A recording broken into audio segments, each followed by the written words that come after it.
Ito ay kwento ng isang batang babae sa Inglaterra na gusto ang pagsusulat bilang isang libangan. Sa murang edad na 6, isinulat niya ang kanyang unang kwento tungkol sa isang kunehong may tigdas na pinangalanan niyang Rabbit. Isinalaysay niya ang kwento sa kanyang ina. Gustong-gusto ito ng kanyang nanay at pinuri siya sa kanyang pagsisikap. Hinimok din siya nito na magsulat pa sa paaralan. Siya ay mahiyain at hindi pala kaibigan. Nabubuhay siya sa mundo ng pantasya at patuloy ang pagsusulat ng mga bagay-bagay sa kanyang maliit na kwaderno. Sa edad na 15, namatay ang kanyang lola na napakalapit sa kanya. Hindi lamang ito ang mga kasawian sa buhay na naranasan niya. Ang kanyang ina ay nagkaroon ng multiple sclerosis, isang malubhang sakit sa utak, at ito ang pinakamalaking shock sa buhay niya. Lumala ang kalagayan ng kanyang ina sa pagdaan ng araw hanggang sa ito ay pumanaw. Nagpatuloy ang kanyang buhay at isang araw, habang nagbabasa siya ng lokal na pahayagan, nakakita siya ng isang advertisement para sa trabaho bilang isang guro sa Ingles sa Portugal.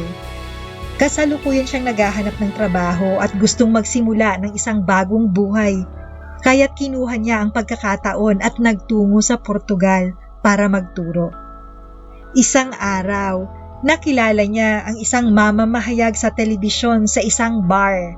Nakapag-usap sila at nalaman na pareho silang may interes sa nobelistang Ingles na si Jane Austen.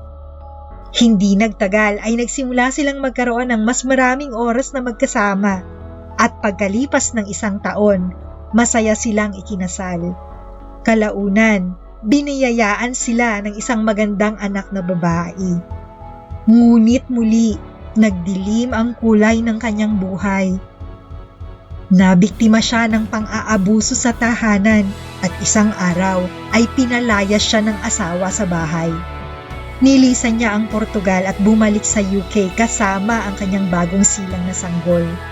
Sa Edinburgh, siya ay walang trabaho at nabuhay mula sa mga estate benefits habang mag-isang inaalagaan ang anak na babae. Napakadilim ng panahong ito ng kanyang buhay. Sa kanyang kahirapan, minsan ay tinulungan siya ng kanyang mga kaibigan na magbayad ng renta. Siya ay hindi kakain para magkaroon ng mas maraming pagkain ang kanyang anak. Dahil sa mga pangyayaring ito, itinuring niya ang kanyang sarili bilang isang kumpletong kabiguan at naniniwala na ang mga ito ay hindi na matatapos. Naranasan niya ang isang malalim na pagkalumbay. Nawalan siya ng pag-asa at sinubukan pa niyang magpakamatay sa isang punto ng kanyang buhay. Ngunit inalala niya ang kanyang anak at nagpatuloy. Kalaunan, nagpasya siyang ipagpatuloy ang ginagawang pagsusulat ng mga fantasy novels. Nakakalimutan niya ang mga suliranin habang nakaupo sa kanyang mesa at nakapagsimula siyang magsulat ng higit pa. Kahit na hindi niya talaga kayang bayaran ang pagkain, madalas siyang pumupunta sa mga cafe upang doon makapagsulat para sa kanyang aklat habang ang anak ay natutulog. Nag-o-order lang siya ng 1 tasa ng kape sa kanyang mga writing sessions para kahit papaano ay hindi siya mapaalis ng may-ari nito. Sa ganitong paraan, natapos niya ang unang 3 kabanata ng kanyang nobela. Ipinadala niya ang kwento sa isang publisher, ngunit sa kasamaang palad, mabilis siyang tinanggihan. Ipinadala niya ito sa ibang publishers, ngunit muli siyang natanggihan. Napuno ang kanyang mailbox ng rejection letters pagkatapos maipadala ang kanyang kwento sa 12 magkakaibang publishers. Nagsimula siyang mawalan ng tiwala sa kanyang aklat. Sa wakas, isang araw, ang editor ng Bloomsbury Publishing Company ay naupo upang basahin ang kwento. Mabuti na lamang at naroon din ang 8 taong gulang na anak na babae nito.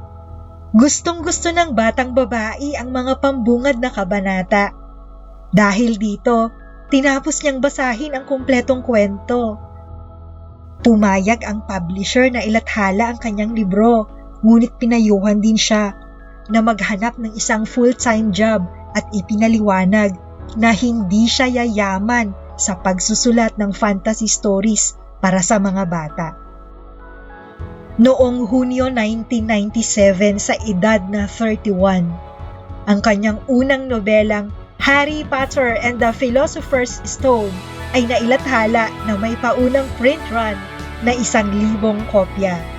Nang mabasa ng mga unang bumili ang kanyang unang nobela, ang demand para sa kanyang mga aklat ay mabilis na tumaas. Makalipas ang 5 buwan, ang aklat ay nagwagi ng unang gantimpala nito, ang Nestle Smarties Book Prize. Hindi nagtagal, si Joanne Rowling, mas kilala bilang J.K. Rowling, mula sa pagiging walang trabaho, nalulumbay, single mom na nabubuhay mula sa state benefits, ay itinanghal na isa sa best-selling authors of all time. Ang kanyang kauna-unahang libro na Harry Potter and the Philosopher's Stone ay isa sa pinakamabentang aklat na naisulat sa kasalukuyan. Ang 7 serya ng libro ay nagbenta ng higit sa 450 milyong kopya sa buong mundo. Ang franchise ng pelikula na batay sa kanyang mga libro ay nagrehistro ng $7.7 billion na box office revenue.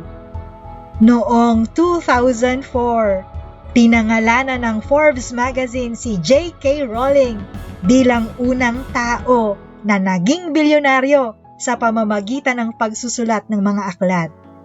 Hindi siya naging matagumpay sa magdamag. Kailangan niyang harapin ang maraming mga kasawian at pagtanggi habang inaalagaan ang kanyang anak bilang isang single parent at nakikipaglaban sa depresyon.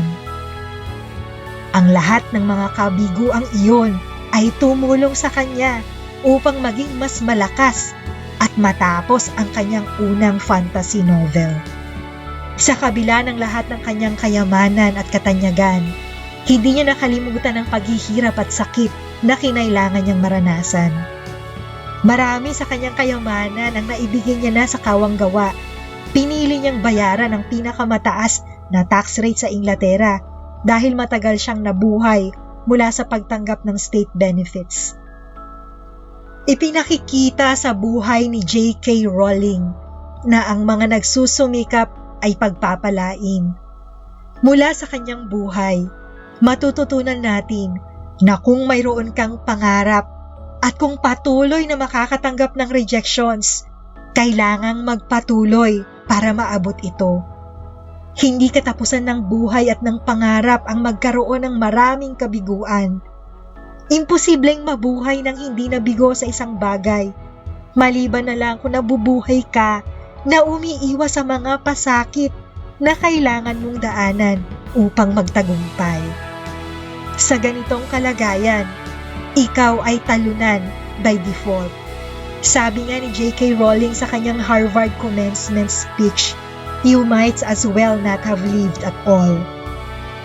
Buong pusong pasasalamat sa panunood at sa inyong patuloy na suporta. Ito ang Mobazilla. Hanggang sa muli!